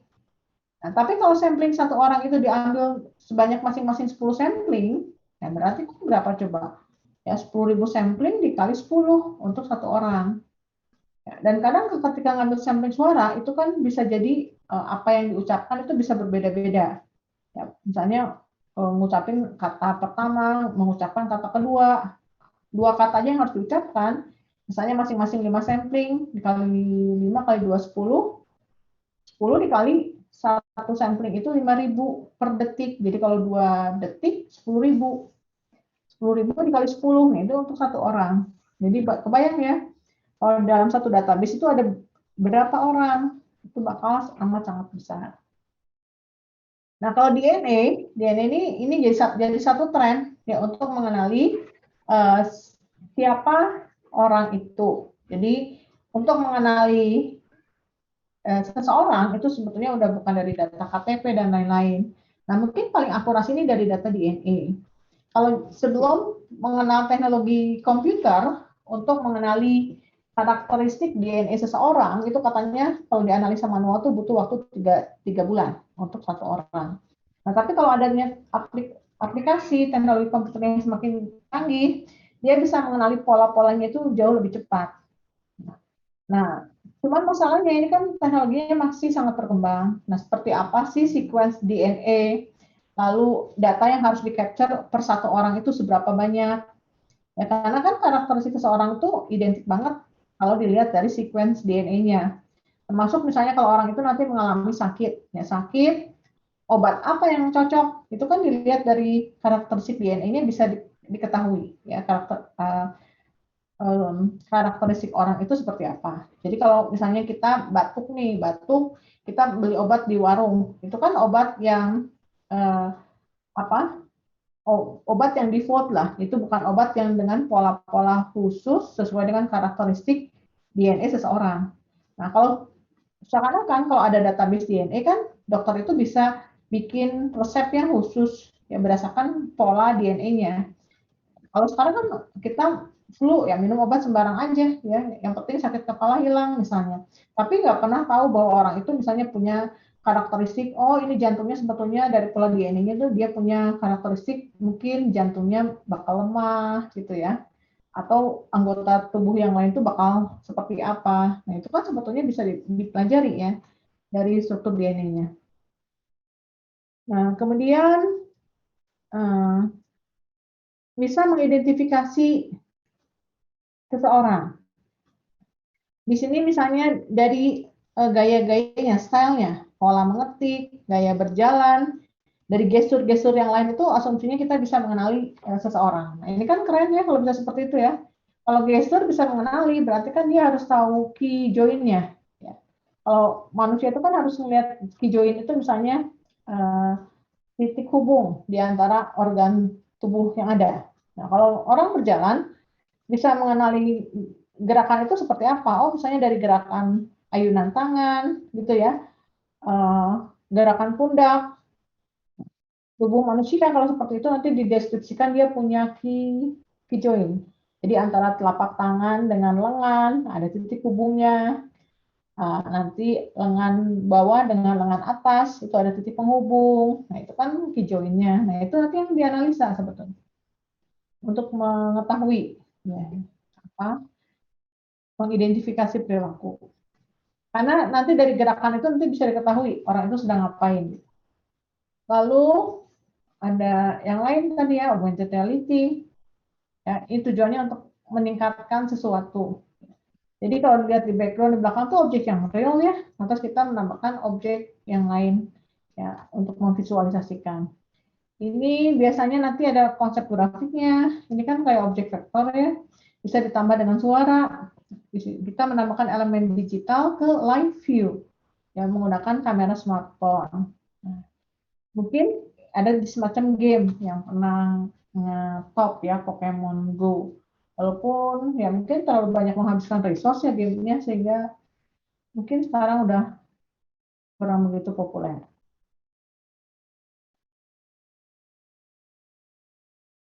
Nah, ada lagi yang ini yang artificial intelligence. Kalau artificial intelligence itu ini peran teknologinya kan banyak digunakan di beragam bidang. Ini mesin cerdas yang bekerja dan bereaksi seperti manusia. Kemudian di sini aktivitas komputer dengan kecerdasan buatan dirancang yang mencakup misalnya speech recognition. Jadi sistemnya bisa tahu kalau seseorang itu sedang mengucapkan kata apa gitu ya. Atau speaker recognition, itu kan bisa digunakan untuk sistem absensi. Jadi kalau absensi kan kita misalnya pakai face atau pakai fingerprint sehingga tahu siapa sih yang login. Nah, tapi kalau speaker mungkin dari suara ya, nanti dia bisa mengenali siapa pembicaranya. Dan ini bisa digunakan untuk tadi ya, konsepnya ada konsep pembelajarannya, ada konsep trainingnya. Jadi sistemnya yang diajarin, lalu nanti ada solusinya yang diberikan oleh sistem. Jadi sistemnya bisa menarik kesimpulan. Ya, ketika diajarin, dia bisa membuat suatu model. Nah, penelitian yang terkait ini biasanya ada knowledge, listening, bagaimana dia bisa menarik kesimpulan, problem solving, persepsi. Ini penelitian terkait dengan AI banyak ya. Tadi kalau misalnya speech, Gimana dia bisa mengenali, membuat klasifikasi orang itu sedang mengucapkan kata apa. Speaker recognition, ya sama, dari data suara bisa mengenali siapa yang sedang berbicara. Berarti kan dia mempelajari pola-pola data frekuensi suaranya. Gitu. Nah, kalau semacam di konsep robotika, itu personal assistant seperti Siri, Alexa, gitu ya. Atau semacam di web itu kan sekarang nggak hanya, web itu tidak hanya menampilkan data, menampilkan informasi saja, tetapi kan dia sudah punya konsep yang lain ya, sudah ada recommender system, lalu ketika misalnya dia punya sistem keamanan yang bagus ya, ketika kita login ke sistemnya, lalu di sini sistemnya bisa memprediksi, itu kan banyak di web ya, atau nanti sistemnya itu bisa mengenali siapa pengunjungnya. Nah, itu bisa digunakan datanya untuk recommender system. Atau misalnya di situ, kalau personal assistant itu berarti ada semacam engine ya, yang bisa bekerja seolah-olah ada orang yang sedang melayani. Gitu ya. Nah, atau misalnya ada juga tadi ya, satu aplikasi yang digunakan untuk meningkatkan interaksi dengan pelanggan. Nah, kalau saya perhatikan sih aplikasi untuk pelanggan, biasanya kebanyakan sih ketika kita chatting itu kita berinteraksi dengan operatornya langsung. Cuman untuk menghindari untuk memudahkan kita melakukan interaksi, karena kalau lewat operator semua kan berarti operatornya bakal sibuknya, berarti sedangkan misalnya jumlah operator itu kan terbatas. Dan biasanya mungkin tadi ada semacam aplikasi buat chatting, atau untuk menyederhanakan biasanya ada semacam tanya jawab dulu ya dengan aplikasinya. Jadi apa yang mau kita tanyakan terkait di toko online? Apa yang mau saya tanyakan? Terkait dengan apa nih? Terkait dengan pembelian atau kita mau komplain apa? Dia kan seakan-akan mengarahkan dulu nih apa yang menjadi keluhan kita. Nah, lantas kalau kita memilih, nanti dia akan merekomendasikan semua pertanyaan yang sering terjadi atau sering ditanyakan oleh orang lain gitu ya. Itu nanti dia ngasih list pertanyaan. Nah, tapi kalau dari list pertanyaan kita masih belum terbantu, biasanya nanti kita baru menghubungi dengan operatornya langsung. Nah, jadi kalau chatting ya dia biasanya konsepnya nggak seperti Siri gitu ya, dia hanya menyediakan list. Jadi sudah diarahkan nih kira-kira orang ini bakal bertanya tentang apa gitu. Nah, baru ada virtual intelligence. Ini program canggih dirancang untuk membuat sistem komputer modern lebih mudah digunakan. Contohnya dia bisa tahu nih siapa karakteristik pengguna. Jadi setiap kita mengakses internet ya, selalu kan website sekarang itu meminta kita mengaktifkan cookie gitu. Entah di handphone atau di perangkat seperti PC. Nah, dari seperti itu, nanti biasanya dia bisa menangkap nih pola-pola karakteristik pengguna. Apa yang pernah kamu buka, apa yang pernah kamu cari, informasi apa yang selalu kamu cari, dia kan bisa mengetahui ya jejak kita gitu. Nanti dia bisa menggunakan informasi tadi ya, misalnya kebanyakan sih untuk semacam kepentingan untuk marketing. Nah, kalau yang ini jejak kepribadian user dengan parameter perilaku, pola bicara. Mungkin bicara ini bisa dalam tanda petik ya. Tadi apa sih informasi yang selalu kita cari gitu. Lalu penampilan berdasarkan individu tertentu. Ya, kalau misalnya kita belanja online, kita selalu nyari barang-barang tertentu. Itu kan dia bisa tahu karakteristik pengguna seperti apa. Nah, ada juga misalnya virtual intelligence. Ini aplikasi navigasi yang Google Map atau Waze. Ini bisa memudahkan orang ya ketika misalnya mau melihat informasi yang lain ya, dia membuat tampilannya kan lebih tampilannya dibuat sedemikian rupa sehingga kita bisa merasa seperti ada di objek yang real. Nah, di sini bisa juga untuk melacak terkait dengan kesehatan, kebugaran. Nanti mungkin ada banyak perangkat ya yang bisa kita gunakan yang bisa membantu untuk memantau informasi terkait dengan kesehatan seseorang. Ya mungkin seperti misalnya sekedar detak jantung, suhu tubuh, gitu ya. Itu sebenarnya bisa dijadikan data input untuk sistem rekomendasi gitu ya.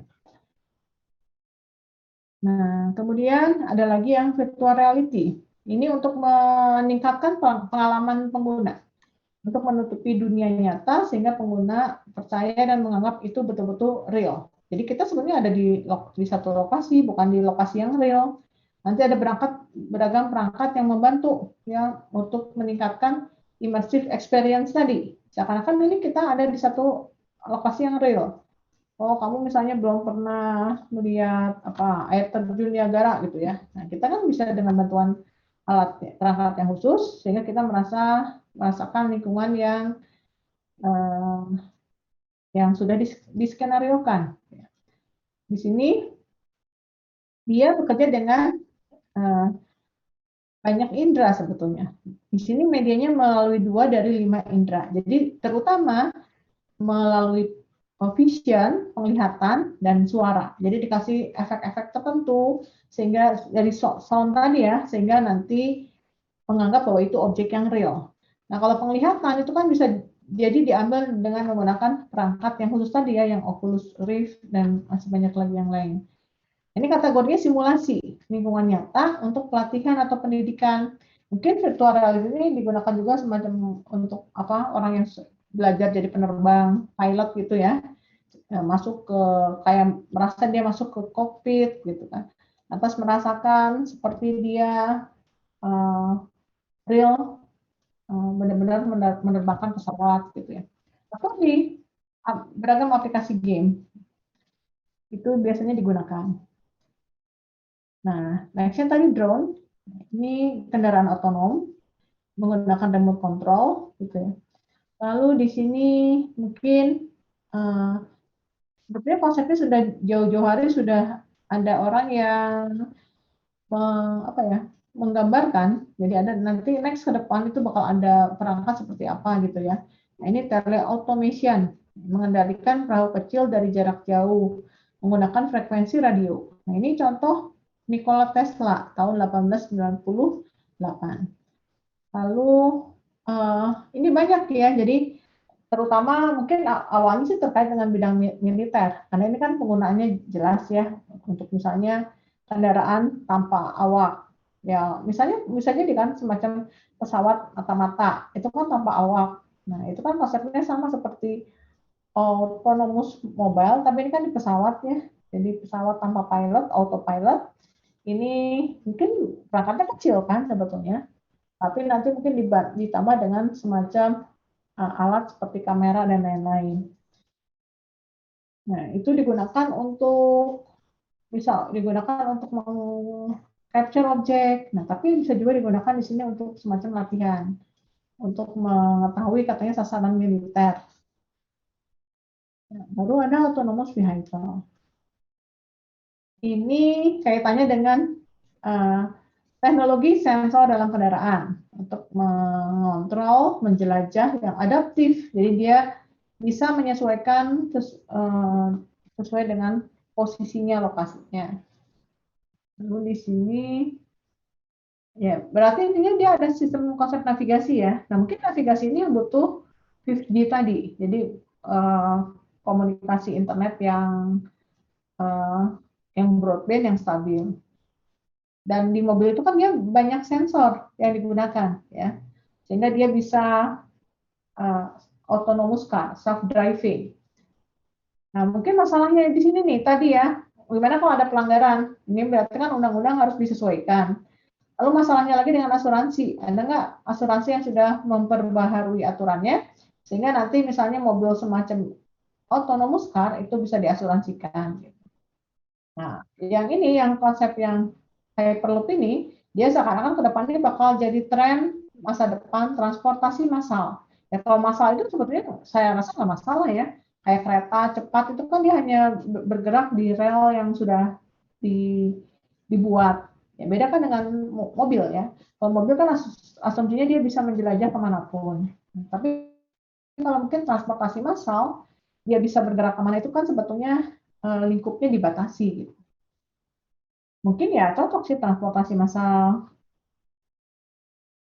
Nah, ini baru tren ke depan. Tadi hukum dan undang-undang. Di Indonesia, undang-undang contoh kemarin yang terkait dengan proteksi data itu masih belum ada, ya. Undang-undang yang terkait dengan kejahatan di dunia maya itu juga masih belum ada. Jadi yang ada ini undang-undang ITE. Lalu di sini memahami pengaruh pajak terhadap modal. Ya, kalau yang di dunia seperti sekarang, gimana nih aturan yang terkait dengan pajak? Kalau contoh ya, kalau yang saya lihat itu misalnya saya belanja online, beli barang kalau di beberapa toko online kan banyak barang import ya. Jadi memang kita belinya bukan dari Indonesia. Misalnya contoh nih di Lazada, itu kan semua barang banyak yang datang dari Cina contohnya. Itu kemarin itu nggak ada pajak pembelian. Tahun lalu tuh tahun 2019 itu nggak ada. Pajak itu baru ada tahun 2020. Dan itu sebetulnya pajak pembelian ya, dan itu lumayan karena itu yang harus kita bayarkan ya sesuai dengan jumlah yang kita beli dan tergantung barang apa yang kita beli. Jadi kalau misalnya kita beli kebutuhan pokok dengan yang lain, itu besaran pajaknya itu beda. Mungkin itu kebijakan dari pemerintah ya untuk melindungi produk dalam negeri. Lalu faktor yang mendorong para usahawan. Tadi gimana cara biar orang itu merasa terpacu untuk jadi seorang entrepreneur. Ya seperti kayak pemerintah, kalau nggak salah saya lihat di TV di acara kapan ya, dia akan mengucurkan dana berapa ratus M gitu, itu untuk mendukung transaksi online. Jadi agar masyarakat ini kan selama ini dia terbatas nih ruang geraknya. Kalau belanja ke mall langsung, masih banyak orang yang keberatan terkait dengan kesehatan. Nah, pemerintah tuh mau mendukung untuk pengiriman untuk barang-barang yang dibeli secara online. Ya mungkin tujuannya untuk memacu produk lokal. Jadi atau menumbuhkan daya beli masyarakat gitu. Entah gimana nih konsepnya. Tapi dia mengalokasikan dana untuk mendukung toko online tadi. Kaitannya dengan distribusi barang. Mungkin entah biaya kirimnya dipangkas atau dibantu sama pemerintah. Yang penting masyarakat itu mau mengeluarkan uangnya gitu, sehingga nanti pengusaha UKM atau apapun lah itu usahanya bakal berputar gitu, bergerak maju. Nah di sini ada ini ya, harus memahami perbedaan nilai budaya dan toleransi katanya. Ini tuh tadi contohnya, kalau yang terkait dengan budaya toleransi itu masalah haki, itu sebetulnya masuk ke ada perbedaan di situ. Lalu mengidentifikasi teknologi baru yang dapat mempengaruhi humor. Di humor itu contoh yang pernah dinyatakan ya, jadi perkembangan hardware itu berkembang sangat pesat. Dan itu nanti tidak diikuti dengan perkembangan dari teknologi software. Jadi mungkin teknik programming dengan tren hardware itu awalnya kurang bisa mengimbangi. Jadi hardware itu pertumbuhannya sangat cepat, tapi awal-awalnya perkembangan teknologi hardware, software ini perkembangannya tidak secepat dari perkembangan perangkat keras. Nah, di sini perubahan yang diharapkan itu ya, contoh yang lain itu masalah interface antar muka. Bagaimana kita berinteraksi dengan sistem komputer? Kalau sekarang kan masih konvensional ya, ada keyboard, ada mouse. Nah, tetapi kan kita harusnya bisa berinteraksi dengan yang lain. Kalau semacam di Microsoft Kinect, itu kan bisa gestur. Nah, mungkin ke depan ya trennya ya interface itu harusnya lebih berkembang. Paling enggak antar mukanya itu lebih memudahkan orang untuk bekerja dan beradaptasi. Nah, kemudian trennya lagi ada big data, lalu penggunaan robot. Ya, ini robot itu tapi masalahnya mahal ya, mahal. Lalu dia gabungan dari banyak teknologi yang kompleks. Berikutnya ini masalah konektivitas. Berarti ini kan konektivitas infrastruktur ya. Lalu pengaruh kepemimpinan dalam industri komputer. Ya, mungkin tergantung ya. Ada satu negara yang pemimpinnya sangat concern, dia mendukung semua perkembangan terkait dengan industri IT, atau misalnya support nggak pemerintah misalnya terhadap banyak kan misalnya anak muda yang mengembangkan industri kreatif dalam bentuk digital. Nah, gimana nih peran pemerintah terhadap produk kreasi digital tadi? Ada nggak undang-undang yang mengatur? Lalu bagaimana membantu nggak pemerintah misalnya tadi misalnya ada banyak orang kan yang menghasilkan kreasi dengan menggunakan perangkat komputer, itu kan memudahkan orang, membuat orang menjadi lebih kreatif. Nah, itu peran pemerintah itu sangat penting ya untuk membantu sehingga orang itu misalnya semakin tertarik untuk mengembangkan diri. Lalu di sini dampak pada kesehatan, mungkin ini sisi negatifnya, positif negatif. Mungkin ada juga tren di bidang militer, ya beda mungkin ya. Perkembangan IT itu mungkin mengubah, ya paling nggak perangkat militer juga pasti ada bedanya ya dengan saat zaman dulu yang betul-betul konvensional, dengan sekarang ini semua sudah mengenal teknologi digital. Dan pemerintahan ini kaitannya dengan e-government. Jadi pemerintah tuh melayani masyarakat itu kan fungsinya. Nah, bagaimana nih peran pemerintah untuk memberikan layanan yang memudahkan, misalnya layanan satu atap. Kamu mau ngurus SIM, ya nggak usah ribet, mesti lari kemana-mana gitu ya. Nah itu nggak usah nunggu berjam-jam harus ngantri, kayak semacam di ngurus paspor.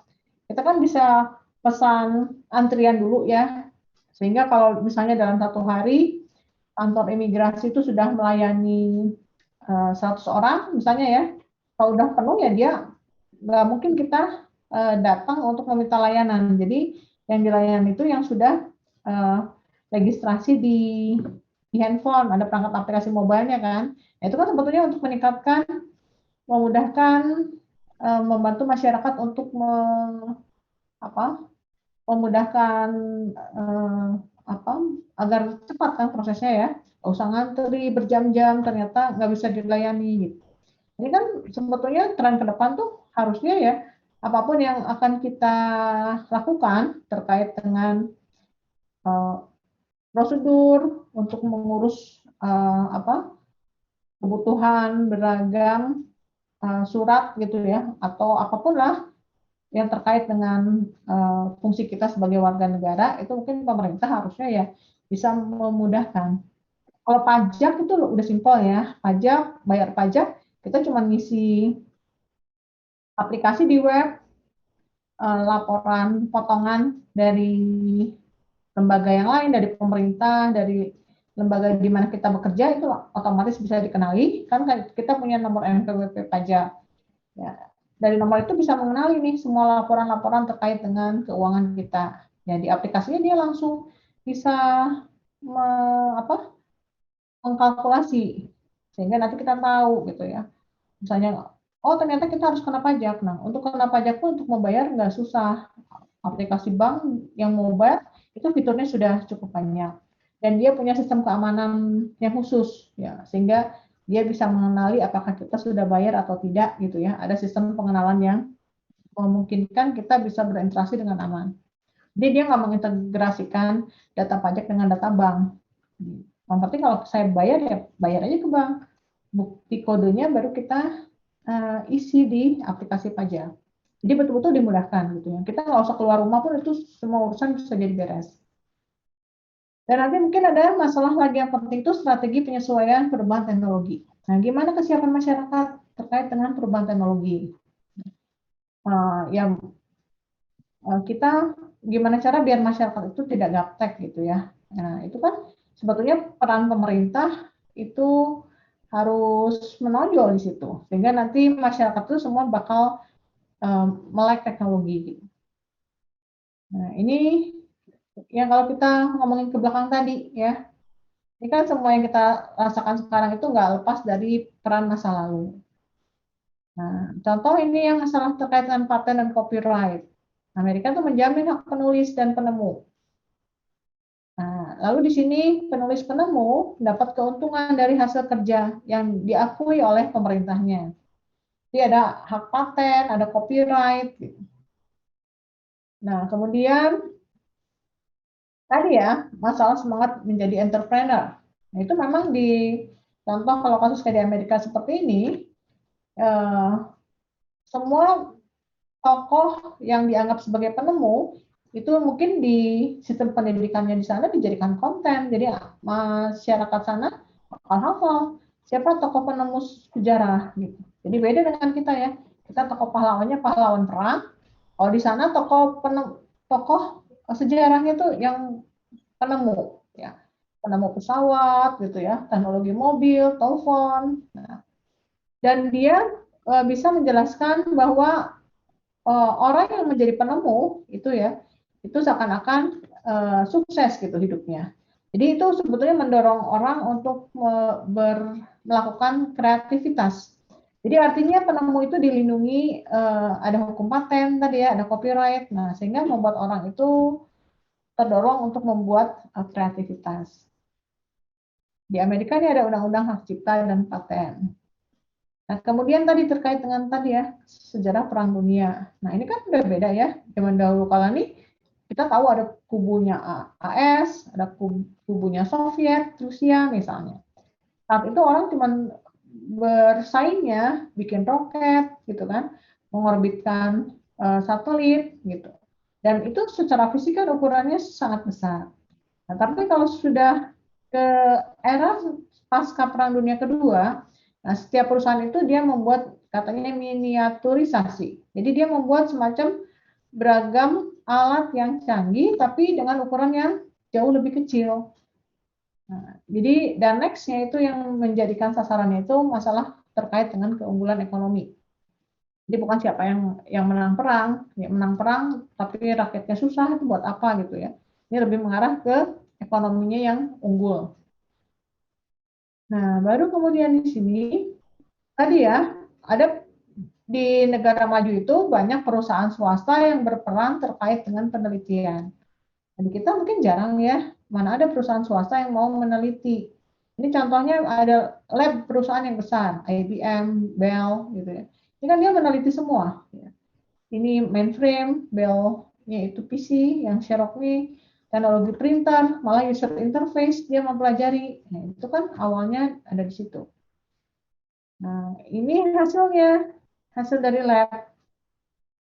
Ya, IBM ini contoh dia mempelajari terkait dengan memori, hard disk, dia mengembangkan konsep relasi database, lalu mengembangkan bahasa Fortran. Fortran ini formula translator, seperti MATLAB kalau sekarang. Nah, kalau Bell contohnya ya, transistor, teknologi laser, fiber optik, operating system Unix. Ini kan banyak nih ya, digital sinyal prosesor, sehingga data digital tuh bisa dimainkan dengan baik, data audio gitu ya. Lalu di sini contoh IBM mengembangkan standar enkripsi data. Lalu speech recognition software, atau dia membuat satu desain, ini prosesor komputer ya, ini yang Deep Blue. Ini kalau nggak salah yang dipakai main catur ya. Jadi komputer yang menyimpan permainan catur, engine-nya ya untuk main catur. Ini yang Xerox nih, laser printer, ada bahasa pemrograman Smalltalk, arsitektur client server, nih mempelajari UI, graphical user interface, pop-up menu, gitu kan. Lalu lasernya solid state laser, lalu mengembangkan word processing nih, yang what you see is what you get, berarti ya aplikasi berbasiskan menu. Nah, berarti kan mereka melakukan riset mandiri gitu. Ini perusahaan swasta, mereka melakukan riset. Nah, itu kalau cirinya negara yang sudah maju seperti itu. Nah, ini baru nih contoh kontribusi kampus. Misalnya yang Stanford, ini mengembangkan yang Sun Microsystem. Ini kalau nggak salah termasuk ada Java di sini ya, Java Oracle. Lalu ada lagi yang Silicon Graphics, dia mengembangkan beragam workstation. Lalu termasuk Cisco. Cisco kan kita kenal ya, ini teknologi jaringan infrastruktur. Malah ada Cisco Academy. Yang Illinois ini contohnya misalnya mengembangkan web browser. Ya. Nah, ini nanti ujung-ujungnya ini masalah ke hak paten. Contoh kasusnya ya, yang Illinois ini dia mahasiswanya mengembangkan web browser yang namanya Mosaic. Lantas ditulis ulang oleh penemunya, dia tulis ulang dibuat jadi Netscape. Nah, di sini kan ada masalah nih, ya. Mosaic ini dijual ke Spyglass oleh kampusnya, tapi penemunya dia ngerepro lagi, dikasih nama yang lain. Nah, artinya ya di sini harus ada kesepakatan. Nah, kalau contoh seperti ini, contoh di Microsoft, dia kan menggabungkan ya, misalnya operating system dengan web browser. Jadi kalau kita beli operating system, itu udah include ke aplikasi web browsernya. Kalau yang seperti di atas kan ini malah jadi kendala ya. Jadi ini awalnya kan belum jelas hak kepemilikan, siapa yang berhak ya untuk mempatenkan. Karena kampus merasa berhak, karena mahasiswanya itu riset di kampus. Tapi mahasiswanya mengklaim bahwa dia sebagai penemu. Nah, ini contoh kasusnya mungkin ya yang terkait dengan hak paten. Nah, tadi perlawanan budaya, tadi masalah perang gitu ya. Pengaruh perang Vietnam buat Amerika itu mungkin sebagian masyarakatnya merasa kasus tersebut itu bukan membanggakan ya, malah dia memalukan buat sebagian masyarakat di sana ketika perang melawan Vietnam. Lalu dari sentimen anti perang tadi, ada sekelompok orang yang misalnya mengembangkan perangkat lunak yang open source. Ya, nah, jadi ada semacam dua kubu lah. Yang satu yang hobi mengembangkan terkait dengan copyright. Nah, kelompok yang lain itu dia merasa copyright paten itu dianggap kurang fair, lalu membebani pengguna. Nah, sehingga dia mengembangkan perangkat lunak yang open source. Ya, nah baru di sini nih, tadi mungkin yang teori hukum Moore tadi, kekuatan komputasi dari IC ini akan berlipat ganda setiap tahun. Jadi beda ya perkembangan semacam chips gitu ya, dibandingkan dengan perangkat lunak, itu dianggapnya perangkat lunak tidak peningkatannya tidak setinggi, tidak berlipat ganda seperti perangkat keras. Nah, ini tidak ada pertumbuhan eksponensial. Nah, baru di sini misalnya ada orang menemukan Ethernet, ini card untuk jaringan ya. Lantas muncullah usahawan muda pada saatnya, ada Bill Gates, Steve Jobs, Michael Dell, McNally, Larry Ellison, ini yang Oracle. Ini dianggap sebagai pahlawannya sih kalau di Amerika. Jadi pandangan anak sekolah di sana dengan di Indonesia beda ya, definisi pahlawan. Buat mereka pahlawan itu founder gitu, atau kalangan entrepreneur. Di sesuatu yang misalnya orang yang menemukan dengan karakteristiknya yang kreatif, inovatif, nah itu dianggap sebagai suatu pahlawannya gitu. Jadi beda, nilai-nilainya itu beda. Nah, ini baru nih beragam perkembangan visi.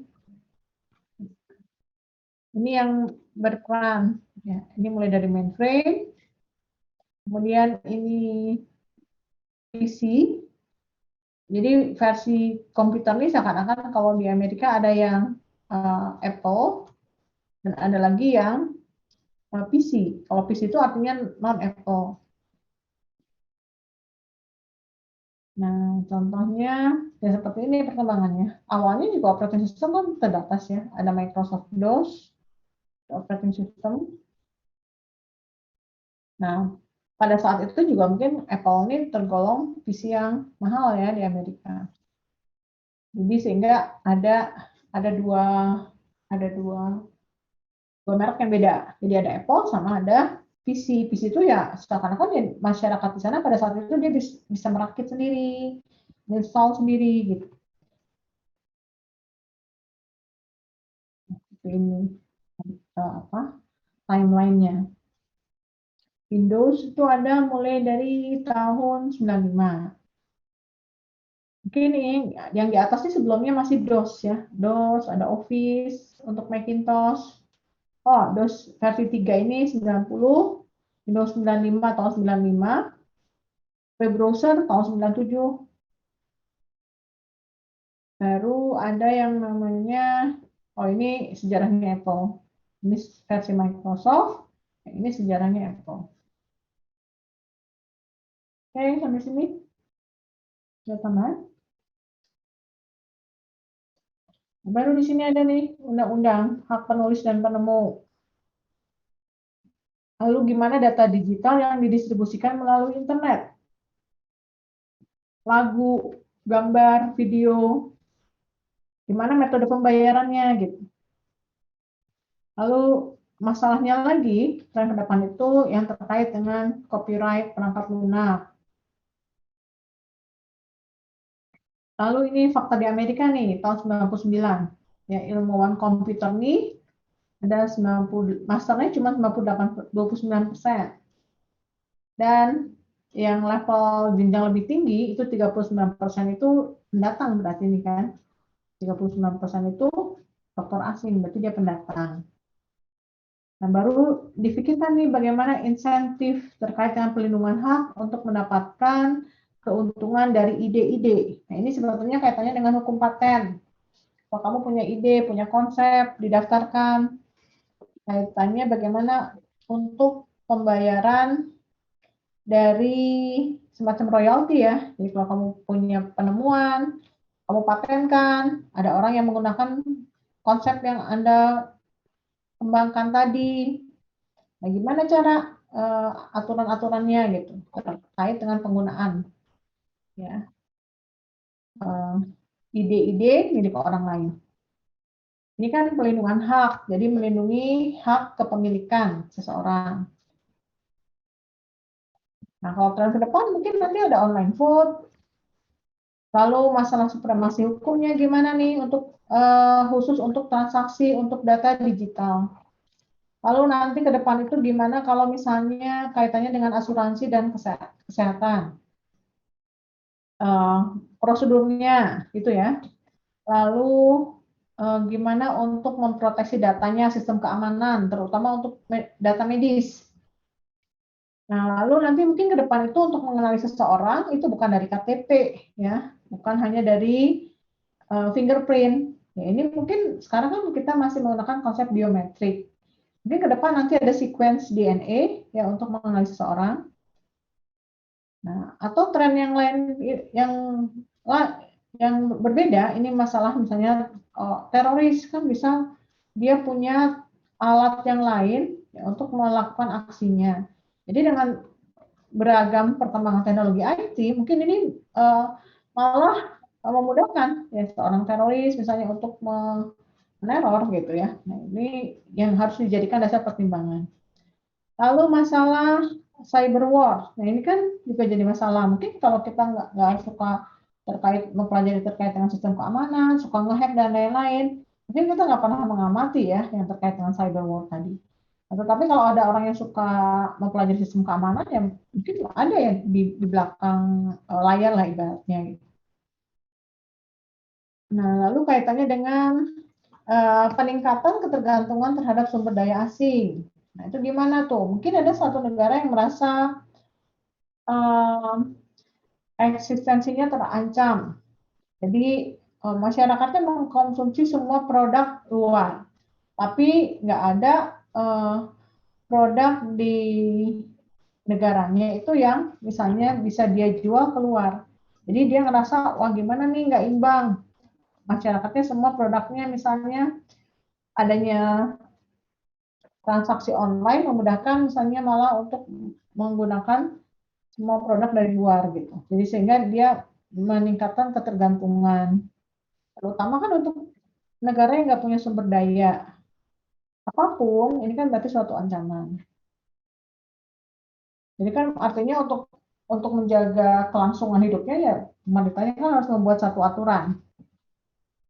Aturan yang tidak merugikan kepentingannya.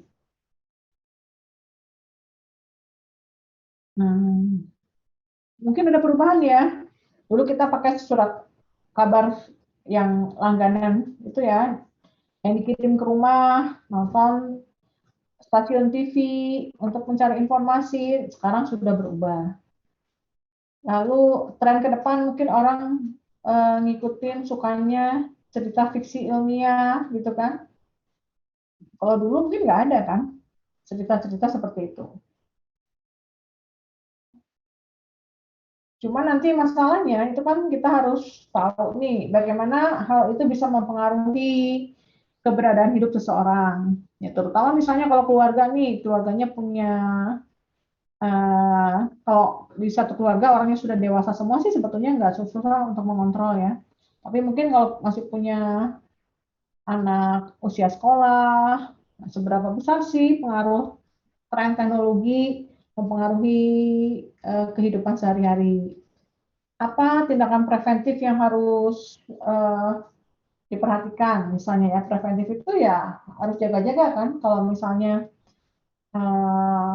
ada hal yang tidak diperhitungkan, resiko apa nih yang akan terjadi gitu ya dengan tontonan, dengan penggunaan kemudahan untuk mengakses informasi, seperti apa dampaknya. Itu kan harus dipertimbangkan mungkin ya, terutama kalau kamu punya adik yang masih kecil gitu ya. Lalu kita harus mulai menyadari bahwa memang belajar itu seumur hidup ya kalau sudah kondisi seperti sekarang ini. Dan kita kan harus bersyukur ya kita mudah untuk mendapatkan informasi apapun. Dan kemudian ya kita harus punya banyak ide kreatif, mencari perspektif yang baru, terutama misalnya Anda nih yang misalnya suka memiliki karakteristik entrepreneur, mau berwirausaha. Nah, banyak hal yang harus kamu gali.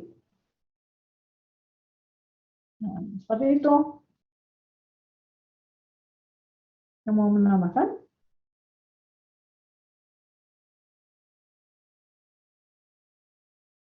Kalau nggak ada, ini nanti kalau buat minggu depannya, ini kan minggu depan ini minggu ke-14. Berarti nanti Anda bikin paper, seperti yang waktu minggu ke-7 ya. Bikin paper, materinya itu dari minggu ke-8 sampai minggu ke-12. 8, 9, nah. Kamu cari topik yang ada di minggu itu, bukan topik per satu minggu ya. Kalau misalnya satu minggu kita bahas terkait dengan tren, ya kamu nggak usah membahas itu terlalu melebar kemana-mana. Kamu cuma cari aja satu bidang yang terkait dengan topik yang kamu pilih. Jadi jangan mengambil membahas semua bidang. Jadi nanti malah membahasnya kurang dalam. Jadi nanti pilih aja satu kira-kira apa hal yang menarik ya menurut kamu, mulai dari materi minggu setelah UTS sampai minggu lalu. Misalnya kamu suka terkait dengan proteksi data, ya boleh cari kasus apa yang terkait dengan proteksi data. Lalu misalnya mau mengangkat hal yang terkait dengan haki, boleh. Atau mau mengangkat hal yang terkait dengan dampak negatif sistem keamanan, itu boleh diangkat. Jadi pilih aja topiknya ya. Nanti saya di classroom saya ngasih keterangannya ya. Nanti kamu tambahkan kira-kira topik apa yang akan kamu ambil. Jadi yang saya harapkan sih maunya setiap kelompok itu topiknya itu jangan ada yang sama. Jadi kalau jadi lebih baik berbeda-beda gitu. Jadi kita dapat informasi yang banyak. Oke.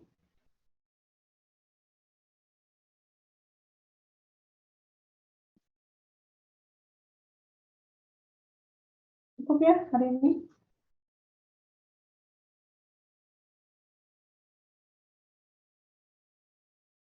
Nggak ada lagi yang lain kan?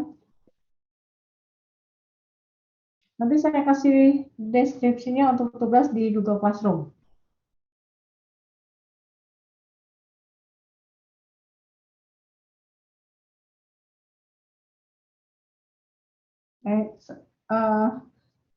Cukup ya hari ini. Saya end meeting for all.